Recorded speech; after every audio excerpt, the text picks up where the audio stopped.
Hi there, guys. Thanks ever so much for everybody joining me today. This is a roundtable event that I'm hosting to discuss the impact that COVID-19 has had on digital learning as an industry.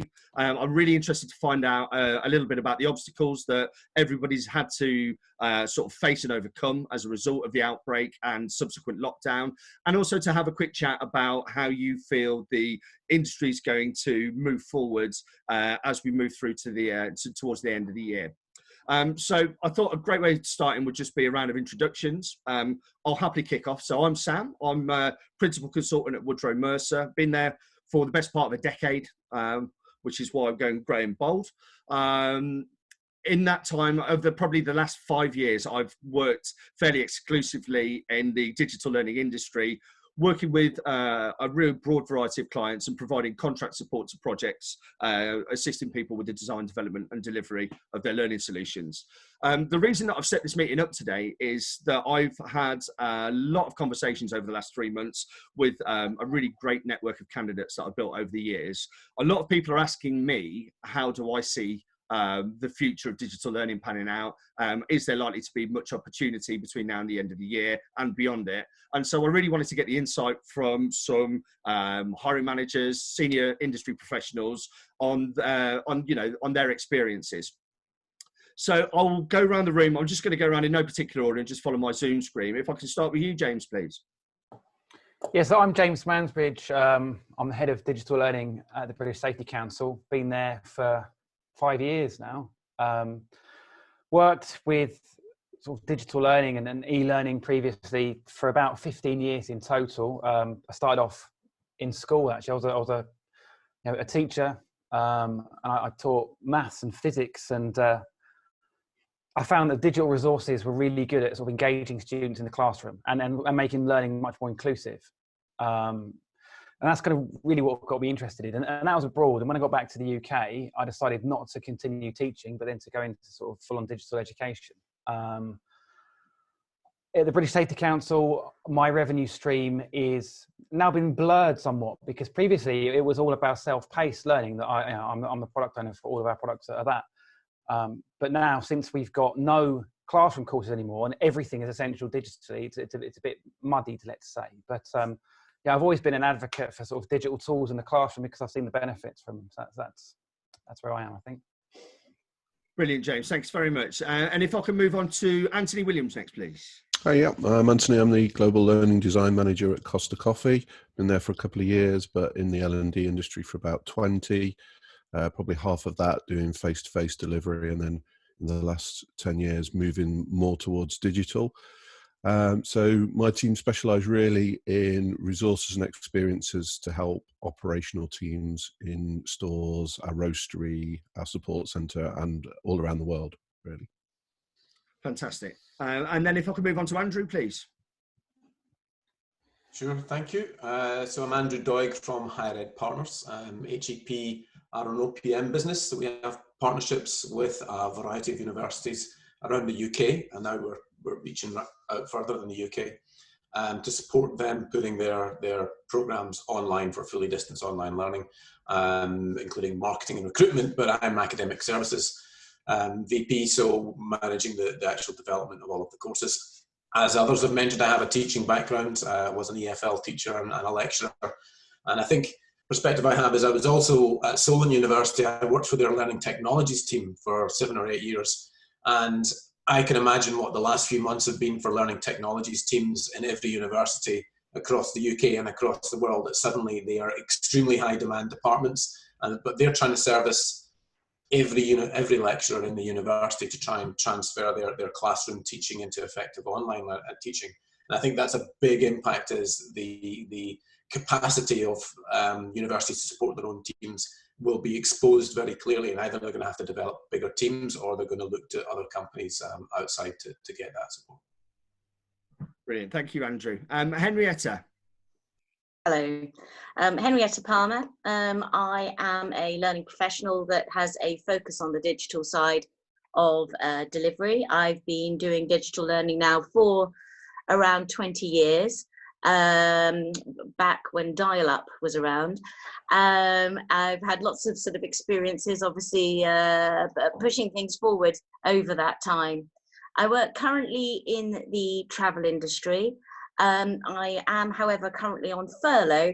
So today I'm here with a learning professional hat on rather than the business hat, as I'm unable to represent the business I work for whilst I am on furlough. But hopefully the experiences I can bring today will be useful. Fantastic. Thank you very much, Henrietta. And then if we can move on to Lorraine, please. Sure. Hi, Lorraine Taylor from Euromoney Learning, where I'm the Chief Learning Officer. And my role there is really to think about, we provide programs for people in the financial industry. And so my role has been very much taking the organization on a digital transformation and thinking about how our product can match what clients want. And we have a range of clients, some who still want traditional classroom, not so much in the last few months, but still do want that traditional classroom, and some who want a fully digital offer. And my role is to help sort of make that transition and make sure that we have the right products to offer our clients. I've been working in digital and learning solutions for around 12 years, and my career in learning and development is over 20 years. Brilliant. That's great, Lorraine. Thank you so much. And finally, Matthew. Or Matt. I'm Matt Ash, the Director of Learning at MediaZoo. We're a creative comms agency who sort of three main business units. One is film, PR, and then learning, which I head up, and we create bespoke blended learning programs for other clients. So yeah, generally FTSE, but many others. My background is in L&D. I first started when Storyline was a plugin for PowerPoint in 2003 or so. So I've been at this for quite a while, although I don't make anything anymore. Fantastic. Right, guys, thanks ever so much for everybody to introduce themselves. So as I mentioned at the start, what I'm really interested in having a chat about is the impact and effect that COVID-19 and the subsequent lockdown has had on industry. From my perspective, the main obvious one is the lockdown. Everybody working remotely. I appreciate as an industry, and especially in the contractor space, that a lot of people are very, very acclimatized to remote working. In fact, nearly everybody wants to do it full time anyway. However, there is a difference between choosing to work remotely and being forced to live and work in the same space all the time. We found from a recruitment perspective that the contractor space has been greatly affected. Quite simply, people are very, very reluctant to spend any budget, and the purse strings are pulled very, very tight at the moment. Totally understandable. The economy is pretty much at a standstill. There's certain sectors of industry that just aren't, they're not working at all at the moment. And while there is a level of uncertainty, and certainly with businesses furloughing staff, there isn't really an appetite for the contract market at the moment. I'd be interested to see, thoughts on if it's likely to pick up, whether there's going to be a surge in demand as parts of the economy start to pick up and businesses go back to work. And how's everybody else found it? Can we start with James? Initially it was, moved to working from home. We had a really busy period because, as I said in my opening, as a business, we do digital learning, but we also do a lot of face-to-face delivery as well. British Safety Council, as you can probably imagine, is a health and safety company. We're focused now a lot more on the health side of things. If you think health and safety, you're probably thinking hard hats and steel toe caps on a construction site. But we do a lot of work now with mental health and well-being as well. So the first job that I had was to help our classroom setup transition to being, doing online delivery, teaching over Zoom, basically. So I do a lot of training. I had to put my sort of trainer's hat back on again, which I haven't done for a while, and go into our office and sort of do training with people, some of who were not, let's say, very good with technology. I then became their IT support for about 2 weeks. I've had the kind of usual problems of people not being able to get into their Zoom rooms because they weren't logged in and stuff like that, So that was the first challenge.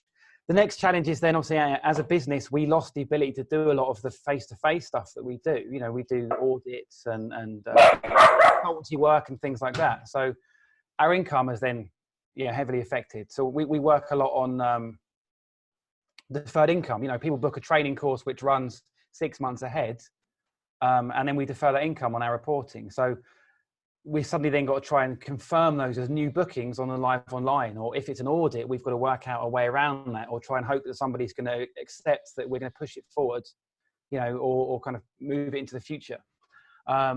And then sort of the furlough thing happened. So we ended up furloughing quite a large number of our staff, including some of my team. So then it's the case, and I'm sure everyone has had a similar experience. You expect to do more with less, you know. So we're kind of struggling to even kind of look after our learners now, and at the same time we've had quite a few actually bespoke developments come in, you know. And again, I think that's because people are reacting to this. Like, well, I can't now do face-to-face delivery. So we've had a couple of our you know, companies that we've done business with before come and say, look, we've got an induction course, we still want to run it. Can you do it digitally for us, you know? And can you do these other safety training courses that we want? Can you do them digitally? So we've had quite a bit of bespoke work. In the mental health sector, we for a while we gave away some of our training for free. You know, we thought it would be good. I mean, as a charity, you know, we kind of got to make the most out of that and do our charitable bits. So we gave away some mental health stuff, and again we saw a huge demand for that. And then again, some large organisations came to us and said, yeah, we like that. We want our version of that. We want to white label it, or we want to bespoke it somehow. So we did a lot of work in that. So I mean, I guess the chaos of the initial few weeks has died down a little bit as we've got used to it and we're able to plan. I mean, but it's still going to be extremely, you know, busy few months ahead with a huge amount of uncertainty. So we've seen an increase in revenue in the digital. But that may be because people are just temporarily switching over from classroom. You know, I mean, and I guess we've got to assume that, because you've got these two conflicting things. Digital is now the only way you can learn, because we can't go into a classroom and, you know, we can't get enough people in a room to make it worthwhile, and people don't want to travel anymore.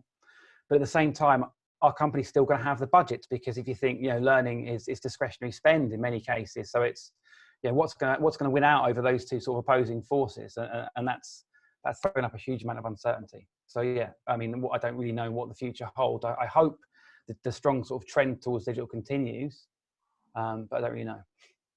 Brilliant, James. Thanks ever so much for your thoughts. Can I move on to Anthony, please, to see how things are going at Costa Coffee? Yeah, so as you can imagine, we were pretty hit hard, really, when the restrictions started to come in. We actually closed before lockdown, really to protect customers and our teams. And then we immediately sort of went into a bit of a 3-stage plan, really. So phase 1 is, what do we do with the current crisis? How do we deal with that? And how do we mitigate against that? Secondly, then thinking about the medium term, how do we reset? How do we get into a world where we can reopen, we can start trading? And then the third phase of that is really, how do we emerge stronger and look at our business model going forward? So for us, in learning design, we were really busy very quickly, because although we've had a kind of digital first approach for a little while, because of our employees, and we've got 16,000 employees, but they're in, you know, thousands of locations. So classroom training's never really been our preferred option. But what we found overnight is, in order to reopen, all of our ways of working changed immediately. So, you know, my team helps people to be able to deliver great cups of coffee in stores, and we suddenly had to do that in a very different way, to the point where we were having to train people to use new equipment and get that out to them before that equipment actually existed. So we were working at just crazy pace, and it was really difficult. You know, it was hard. There was a lot to do in a very short space of time, because we effectively furloughed everybody and then brought people back as their store opened. We also had very little ways of getting information to them as well. So we were almost using our LMS as part learning, part comms at one stage as well. So here's what you're going to be doing when you reopen your store, and here's how you do it. And you need to get up to speed with this pretty quickly, because we want you to operate really safely from the moment you open. So we were busy for a couple of months. It's started to steady down now as we're opening more and more stores. We're up to about 300 now. Obviously, all the work my team has to do is about getting the first one open. Once we've done that, we can just replicate that, and it gets a little bit easier. So my team is now looking at sort of phase 2 and 3. So what will the business look like when we are fully open, and then as a total coffee company, what can we do? So there's been lots of stuff happening in the background in different markets. We've been able to accelerate some projects that we weren't going to because actually they fit. So we've launched canned coffee in a load of territories where we perhaps wouldn't have gone so quickly, but that's one channel we can do, is we can get product out to supermarkets and things like that. So it's been interesting. My team were already about 30% remote working. Obviously that's gone to 100%. But what's really interesting from our point of view is our entire service support centre went fully remote and has stayed that, and we're not rushing to get back into an office anytime soon. It's kind of working for us. Brilliant. That's great, Anthony. Thank you very much. Andrew, I know that you touched on already the higher education being a bit of a whirlwind of activity at the moment. There's certainly a lot of challenges facing the HE sector. How have you found things so far? So the HE sector, in terms of its common practice, has had to change completely. I mean, the fact that every university shut down its physical presence for the remainder of the academic year, which meant that all of the teaching, all of the assessment had to happen online. That's putting a huge amount of pressure on the academics, because they are the ones that have to take responsibility for that delivery. They get provided training and resources, and they have to do it. So that the short term has been a lot of pressure on them. I mean, interestingly, of course, I'm in fully online distance learning. So in a sense, you know, if there's a sector in HE that's going to be able to survive through it, it would be that. However, I think as someone else mentioned, education is discretionary, and the programs we work on are masters, where people have to make the choice to spend the money on that.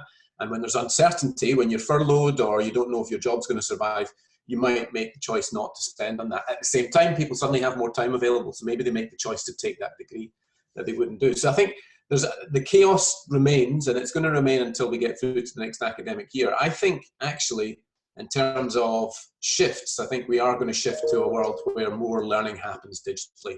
And it's going to happen in universities, it's going to happen in schools, it's going to happen in the private sector, public sector as well, because there's immediately a much higher acceptance that you can learn effectively online. You know, everybody's had to do it.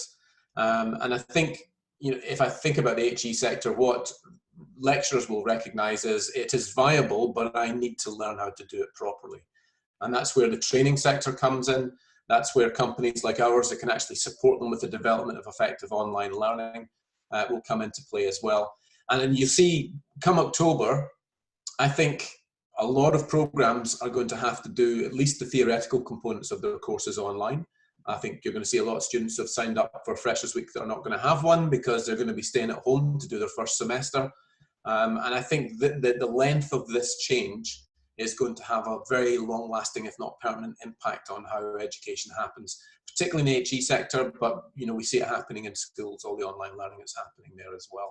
So I think it could be really positive, because you know, I'm a classroom teacher, but I'm also a strong advocate of the value of really good online learning, and it means people need to do really good digital learning for this to have a positive, permanent impact. Brilliant, Andrew. Thanks very much. Henrietta, thank you very much for your time this morning. I know that your situation finds you in furlough at the moment. How have you found the experience in the last 3 months?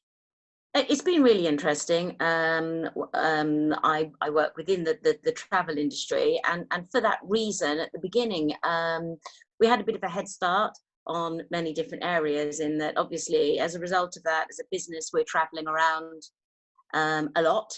And so the use of digital learning is really critical to the success of us as a business, because we can't all be in the same place at the same time. And you're often taking part in training sessions or activities with people located in various places across the world. So when this all started out, it was a question of expanding on what we were already offering to cover all areas, but not necessarily as easy as it might seem, because In the travel industry, there are huge numbers of employees that have annual accreditation, and with the job roles that they've got, they're not necessarily people that are used to learning alone. So it was critical for us as a business that those people were able to keep their skills current for when the industry started up again, but in a way that was engaging to them. And I have to totally agree with what Andrew was just saying. I think that there will be an awful lot more digital learning. If it isn't done well, and if people don't do it the most effective way, we're going to immediately disengage people. I mentioned at the beginning that I'd been in the industry for a large number of years. And I remember I was in sales at the time, around the year 2000. And it was fantastic for me because every CEO had heard of this new thing called digital learning that they thought would save their business loads of money. And so I was getting commission left, right, and centre. The problem was a lot of the training that was delivered then, because there was such a from a standstill to a run, wasn't actually of the best quality. And as a result of which, it disengaged a lot of people in the whole concept of digital learning for a very long time. And I think we're only just recovering from that now.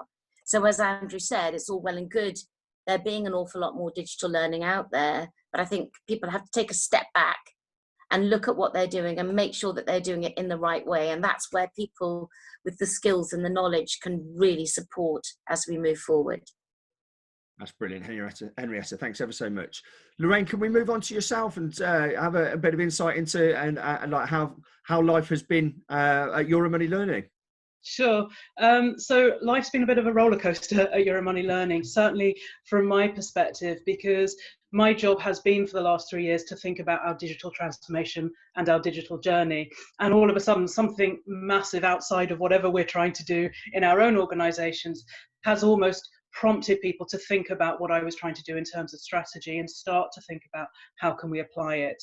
So internally, we've had a situation where we've got such a range of clients across the globe who have so many different views of learning. And now we're trying to understand what it is that they're trying to do and how they're trying to survive as a business. So to Anthony's point about having a 3-phase plan, we're now talking to clients who've got different versions of those plans and thinking about where learning fits in for all of our clients. And at the same time, we've also, because we provide learning to our clients, we're dealing with our associate faculty and our internal faculty, and really starting to get them skilled up to thinking about how can we deliver in a variety of different ways. And we've got a whole range. We've got people who are still saying to us, wait till it comes back to classroom, and we're happy to wait until classroom, through to actually we want to move everything to bite-sized learning so that people who are in homeschooling situations or in situations where they've got as you said, bringing their home life into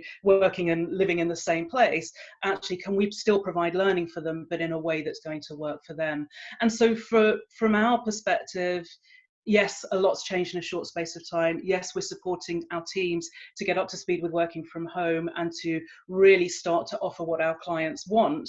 But in another way, it's again, to Henrietta's point, making sure that what we are offering is engaging learning and is still going to work for the learner in the right way possible, but knowing that our clients are going to want to save on resources, they're going to want to save on budget. And actually, a lot of them are seeing social learning and digital learning as a way to still engage people, get people networking and talking, but doing it in a way that in the long term may be the new way forward. Fantastic. That's brilliant, Lorraine. Thank you so much. And then finally, if we can have a chat with Matt as well. It's an interesting time. The best bit for me is actually that I've been able to be a little bit more controversial, and following what everyone said is just say to clients, look, if you've got a limited amount of budget, spend it where it's going to count. Drop as many projects as you can that aren't critical and just focus on the really, really important stuff.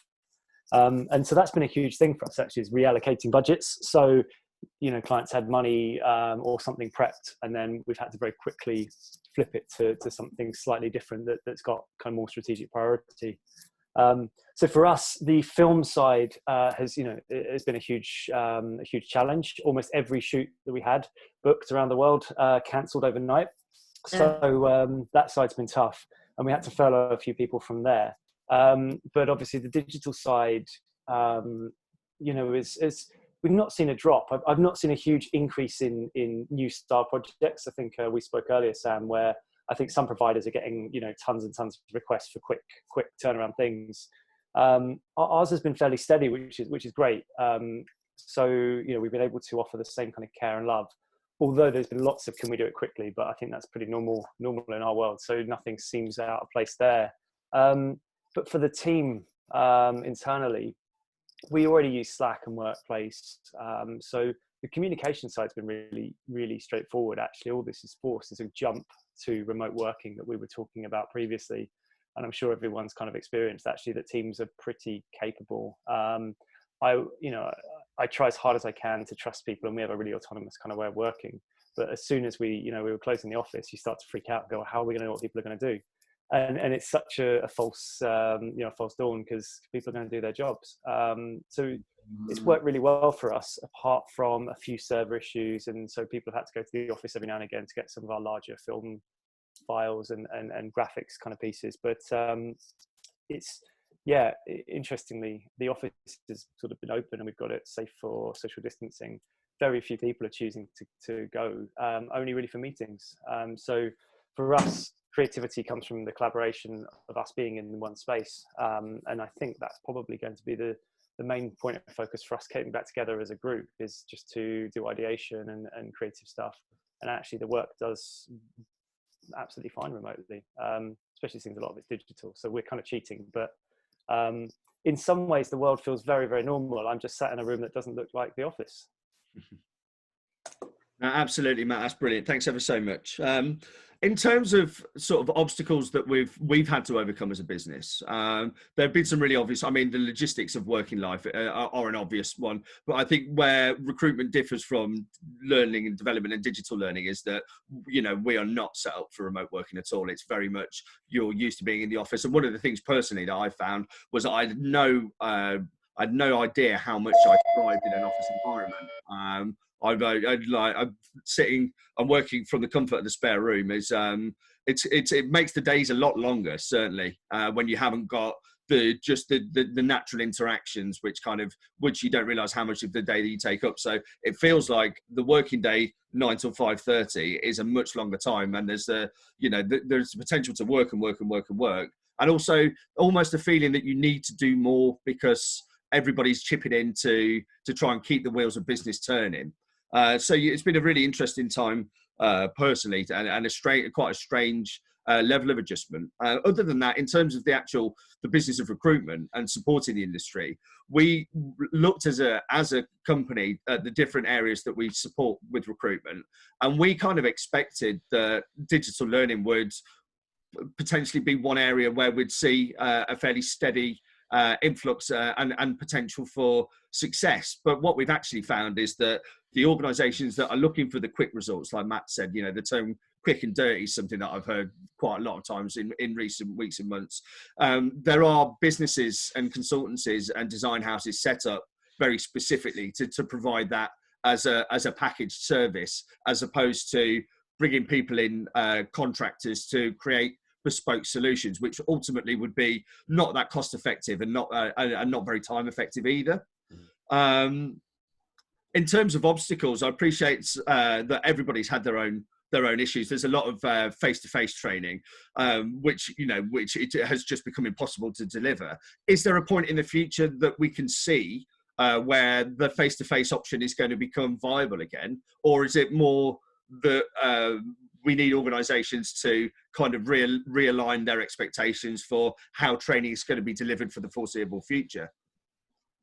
I think people need to face up to the reality that the way face-to-face worked in the past is probably not going to come back, because we're going to be dealing with social distancing for so long that just the scale doesn't work. So, if you think about organising, for us, if we organised a face-to-face course, we'd be able to have maybe a quarter of the delegates. So the costing of venue hire, transportation, all of that sort of stuff just doesn't stack up anymore. So although we were heading that way anyway, our default now is how do we do this without having to get people in one room together? And actually, the way we've tackled that is, I think the way we probably always should have looked at it is what resources do people need and what experiences do they need? And then the resources generally don't need to be delivered in any synchronous way at all. And then the element of the experience, how do you do that in a space like this rather than in a physical room? And I think if you can separate those two things out, you can probably get through this, I think. I think this is almost inevitable. Probably would have happened at some point. Yeah, well, we're in the same position, I think, with the face-to-face. You know, we measured up some of our training rooms, and we can get 9 people in there with social distancing, you know, and a teacher in there. But I mean, since the end of March, we moved. You know, one of our, I mean, as a business, you know, we do sort of everything from bite-sized learning to compliance learning. You know, that's right through to level 1 up to level 6 qualifications, right? And you know, so some of our learners are with us for 2 years, 3 years, doing the diploma courses in health and safety. So we started with our diploma students. We'd start off with them in the classroom, so they knew each other and they knew us, and we took them as the first class that we moved to live online. You know, which is effectively we're doing it in Zoom. You know, like we're discussing stuff now. But yeah, we didn't have any time to do anything other than just almost present the PowerPoint that would have been done in the classroom online. So it worked, but it was an MVP to say the least, really. So our challenge now is to develop that into something that works really well as a live talk class, but done over Zoom. You know, and then it's filling it in with all the digital resources, the extra things that you do away. It's working out how much time people can really sort of put up with in front of the camera like this, because, you know, obviously, people are becoming familiar with the term sort of Zoom fatigue, you know, and it is. When we went into lockdown, for about the first 2 weeks, I spent 5 or 6 hours of my day in calls. You know, it was almost constant bombardment. As soon as you finished one call, the green light came on and someone called you instantly, and you had another call for an hour. And, you know, that it exhausted me. You know, and I found the working day going on longer. I took fewer breaks. I had days when I didn't get up to go to the toilet between about 9 o'clock and 6:30 in the evening, you know, and I saw less of my children, even though they were sat next to me doing their schoolwork. So everyone's gone through that. But yeah, I mean, the challenge now is how do we sort of enrich the learning, how do, you know, and sort of make it really engaging, really inclusive, something that someone's going to go and talk about afterwards, because we could do that in the classroom, but then you've got the interaction there, you've got that, you know, then sort of natural interaction that takes place as people learn in that environment. Now, the other thing that we've got to look at controlling is a classroom gives you that space to learn, you know, because you're in complete control of what happens in that environment. You can remove all distractions. Whereas in someone's house, you can't, you know, I mean, even on this call, there's stuff's going on around, you know, behind me, I can hear the toilet being flushed and the kettle going, and it's very difficult to sort of learn effectively, I think, for a long period of time if you share space with other people and stuff, you know, other life is going on around you. So that's another challenge I think we've really got to overcome in the next few months. Yeah, that's great, James. Thank you. Andrew, you wanted to say something? Yeah, probably this is the rise of the learning designer. You know, because everything we're describing is the things a learning designer would help trainers, teachers, anybody to do well. Because I know that you can achieve all of the great quality things that need to happen for someone to learn effectively by entirely online delivery. And actually, most of that's going to be asynchronous. So it's about designing what you want your students to do. The big danger of digital learning is it becomes a way of transmitting resource. And what the learning designer can do is help you work out how to turn the use of resource into the use of the creation of learning that happens through the learner's activity. And that can be through live sessions like this, but actually the live sessions are a great way to get face and contact and humanity out of it. And then you send students off to do stuff, or learners, and you bring that back.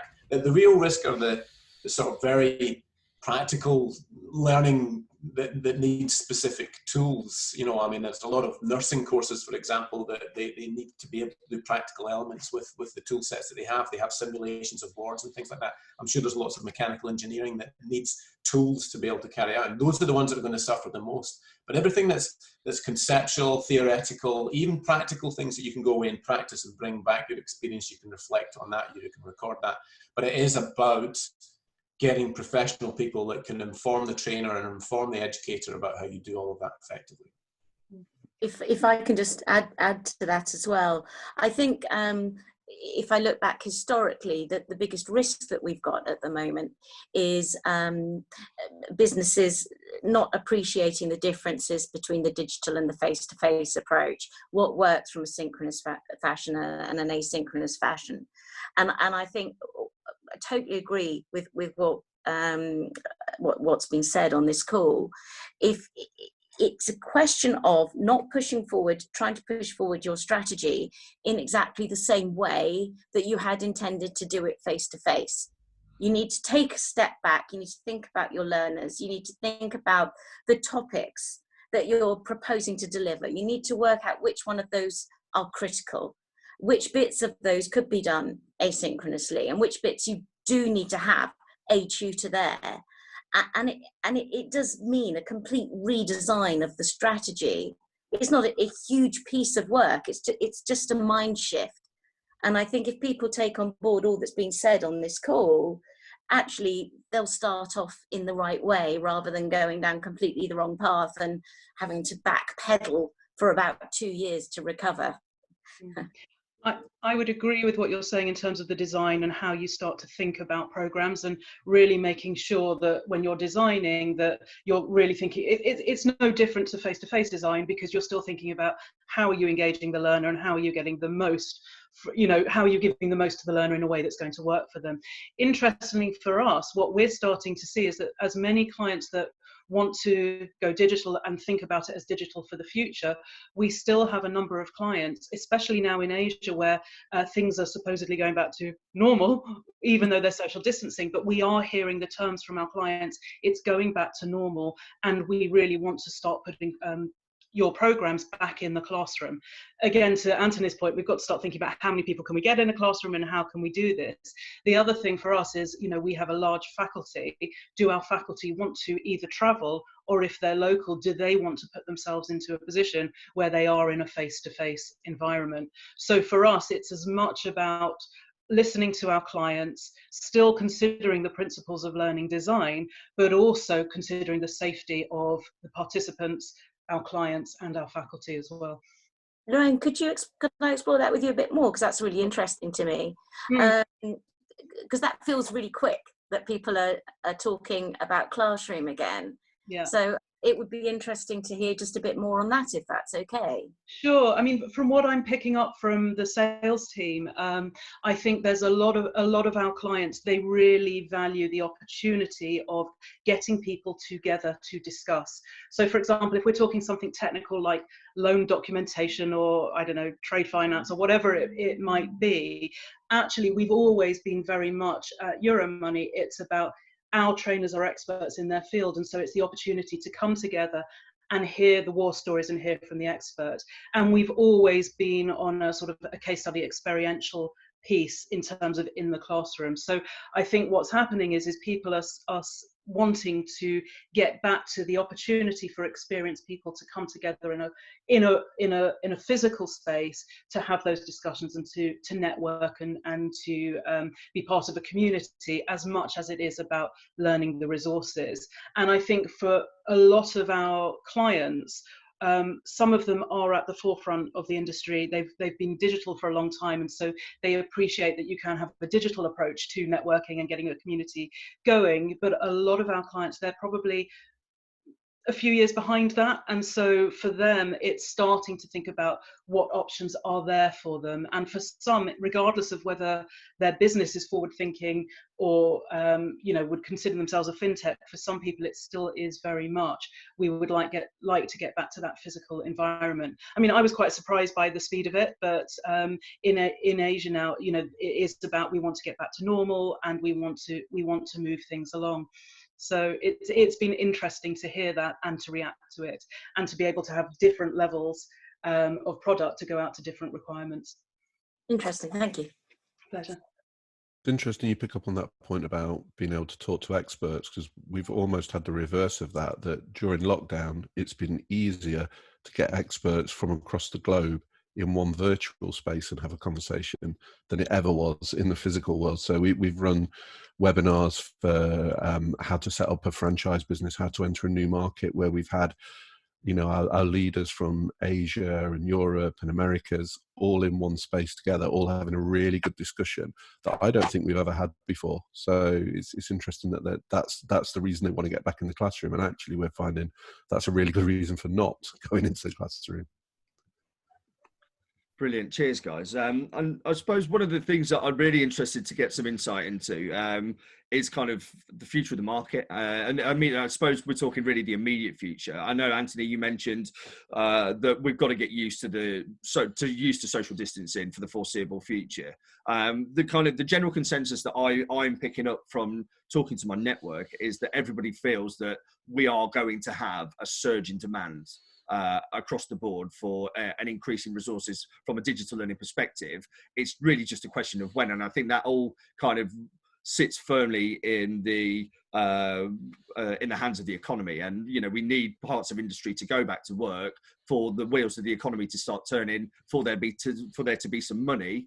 And then in turn, people will start spending. And you know, how does anybody see the remainder of this year as being a positive space? I know, Andrew, for example, higher education. Everybody also seems to think that higher education is the market where there's going to be just a constant demand. But as much as we're reaching out to universities, it still seems very, very cautious as well. And it seems like the timescales for transferring a huge amount of resources into either virtual classroom or digital resources is getting shorter and shorter. But you know, the volume of work that needs doing. Yeah, I mean, transformation's coming, but it's going to take time because everyone is still reeling from this change, and universities are anticipating a massive fall in revenue in the coming year because there's a lot of students that are either not going to return, they're going to take a year out, or they're not going to take their first year because it's not going to be the experience they signed up for.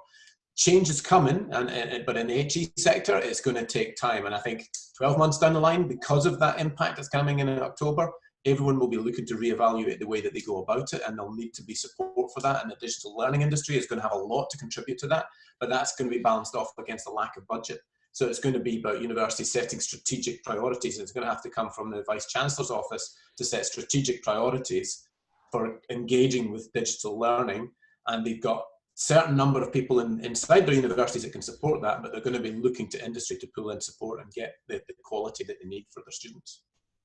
I'm no expert in terms of financial modelling in the higher education sector, but how detrimental is the prospect of this reduced headcount in terms of the sustainability of the massive, because they're already in a competitive market, and it's now you compete for students, you compete for the revenue that comes with those students. There's a massive international market that's going to be non-existent come October. So the financial impact is going to be huge, and actually in government terms of how they support the sector, I think that's really going to have to come out when we get to October and beyond towards the end of the year. I think there's going to be a lot of universities at risk because of that impact. They need the revenue, they need student numbers. That's the amount of subsidy that they're getting from the government has been reducing, continuously over the last few decades. So yeah, there's a lot of change going to happen. And you don't want to be brutal about it. There's a lot of change that's going to have a positive impact in certain sectors of that industry. You don't want to run up the flag to say hooray when lots of people are going to be struggling and suffering. But I do think that the one area that people are going to have to invest in. So online distance learning, if you're doing a degree at the University of York or master's degree, you can be anywhere in the world. And you can study that from anywhere, on any time zone, and you get a degree from the University of York. So that our field stays vibrant and actually might propose to be a constant income stream for universities. High brand universities are going to make sure that their brand is out there in the world as much as possible. So that's part of the business that they're definitely going to need that income, because the actual feet on the ground revenue is going to be, God knows how long. You know, it's going to be a long time before that settles down again. Yeah, absolutely, absolutely. And Henrietta, tourism and travel has obviously had such negative impact. You know, like as I mentioned previously, we make a point of every time we see a plane in the sky now, it's like, oh look, a plane. And I don't live that far away from Birmingham Airport. I'm only 20 minutes away from the airport. So you know, is there any kind of indication of how damaged the industry and how much of an effect the lockdown has had on the industry, and how recoverable it is? I know a lot of my friends are scratching their heads thinking, when are we actually going to be able to go on holiday again? I know I'm due to go on holiday on Friday. Anyway, not going to happen. We bought a paddling pool instead. I mean, it's difficult to say at the moment because the legislation around it from the government is still in conversation in the news today, even as we speak. And so it's difficult to know when things will get moving and what that will look like, and at least until the legislation around it is clearer, and that's probably going to change on an ongoing basis. So obviously there are different travel and tourism companies out there of different sizes. You'll have seen in the news about a lot of the airlines reducing their staff numbers and saying that they're no longer going to fly from particular airports. So there is obviously a huge impact. At the moment, it's difficult to say what's happening. Obviously, with the reduced staffing, there's going to be restructures within the business. And I think it's a question of watching over the next couple of months to see what comes out of that. Brilliant, thank you. And James, I know obviously you mentioned that the British Safety Council does a lot of health and safety and supports construction. Construction, of course, was an industry which the government were keen to get back up and running as quickly as possible. But I've got friends who work in construction, and they've said that it's nothing like normal, because trying to work on a big building site, say if you do a big residential build and maintain social distancing, it just, you know, the speed of being able to produce construction is massively affected, and you know the whole processes. You know how you touched on as well that your sort of demanded kind of moved away from a lot of health and safety and more towards mental health. Is that going to be a common theme for you for the rest of the year, do you think? Yeah, I mean, mental health and well-being are going to be very big themes, you know, and we've seen that, you know, simply as a result of this immediate crisis. You know, mental health support, as you know, the demand has gone up hugely. I mean, our job really as an organisation, because, you know, all of our income comes from, you know, revenue, right? We don't actually get any funding, any grants, or we don't fundraise. So we've got to sort of, you know, generate revenue through commercial activity, and so we've then got to sell products. You know, we need to sell wellbeing packages and mental health support packages, and it is very much, you know, a program that we sell. We can't just sell someone, or here's do a course on stress and you're fine. You know, it's sort of wrapping our arms around people. So that's really what we've got to, you know, try and sell. And it's been a trend in the last few years of companies thinking about having, you know, even putting budgets behind things like wellbeing and mental health. And I think in the short term, we're seeing that money is still there, but that may simply be because that money was already approved, you know, and it hasn't been stripped out of budget yet. But certainly we're going to be doing a lot of work in the wellbeing area. I mean, in terms of our traditional health and safety and the safety side of it, I think that's still there. We've obviously stopped some of our activities, but then we've seen a massive demand suddenly, as you can expect, for certainly smaller businesses doing things like risk assessment. Because, you know, you suddenly you're told you've got to go back to work and you need to do a risk assessment and you need to put something on your website. And therefore people go, well, I haven't got a clue how to do risk assessment, never done one, didn't know I ever had to. You know, so we're getting a lot of work, you know, which is a surprise. We didn't actually anticipate that. So there's a few surprises sort of being thrown up. As lockdown eases, there is going to be a demand for the delivery of inductions and you know, general health and safety training. And some of that will have to be done face to face. You know, it might be going to a construction site and delivering that at socially distanced, but a lot of it again will be doing it, you know, live online. In terms of our longer courses, like I said, we just sort of chucked what we had and started teaching it online, and it worked. You know, it was okay. But yeah, very, very much our plans is sort of move towards more of a flipped classroom model, I suppose, and it's developing that, which is some of the stuff that we've discussed. And it's getting, I mean, that's where my team can come in, because they can design that sort of learning path that links between those face-to-face sessions and what you do when you're not with a live person. And also, I guess it's to turn those live sessions into not lectures, because people can get the lecture elsewhere. They can watch a video by themselves, and it's come and actually do the learning and have the discussion in the forum, the sort of the live session.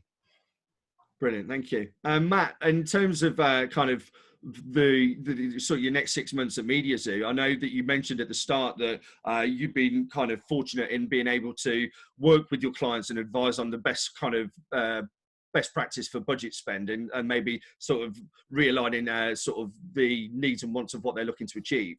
How do you, I mean, are you seeing a constant flow of demand from your existing clients and new requests coming in, or is it kind of working on what you've got at the moment and let's see how the next kind of 6 months pans out?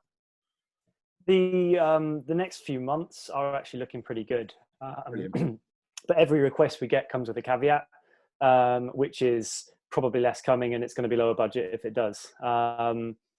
That's not dissimilar to the last 2 years, 3 years, I think. Anyway, the climate's been, a bit uneasy for a lot of our clients. But what the interesting thing is, it's terrifying, I think, the next 3 to 4 months. Once we get past June, when furlough ends, when we really find out, I think, where the pain will really hit some businesses, some of our customers and the wider kind of piece.